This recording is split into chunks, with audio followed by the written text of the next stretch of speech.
Azizlar, videoga e'tibor beringlar. Mana bu yerda belgi turibdi. Razvorot belgisi, orqaga qayrilib olish. To'g'ri kelasiz. Mana bu yerda stop belgisi turibdi mana 533 belgisi. Stopda to'xtaysiz. Mana to'g'rida konturli svetofor turibdi mana yaqinlashtiraman mana konturli svetofor. Shu joyda ehtiyot bo'lib harakatlaninglar, orqadan kamera urib qo'yadi. Mana bu oldinga chiqib to'xtab olishyapti, stopdan o'tib turib to'xtab olishyapti. E'tibor beringlar shu joyda. Mana bu svetoforga e'tibor beringlar. Katta mashinaning orqasidan kelgan haydovchi svetoforni ko'rmay qolishadi-da, oldiga o'tib ketib qolishadi, ko'rmay qolib. Stopdan o'tib ketib qolishadi. Videoni ko'rdinglar, bu ko'cha Abdulla Nabiyevdan Kelesga ketaverish, bu joy Mevazorda joylashgan.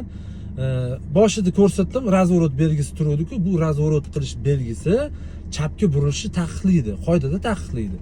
Lekin bu joyda o'zi svetofor qo'yib qo'yishibdi, konturli svetofor turibdi. Bu svetofor chapga burilishga ruxsat beryapti, gap bo'lishi mumkin emas. Chapga burilishga ruxsat beryapti, demak u qayrilib olishga ruxsat beradi. Belgini nimaga qo'yib qo'yishgan, men hayron qoldim. Bu joyda kommentariyada fikringizni yozib qoldiringlar. Kanalga podpiska bosish esingizdan chiqmasin. Yo'linglar bexatar bo'lsin.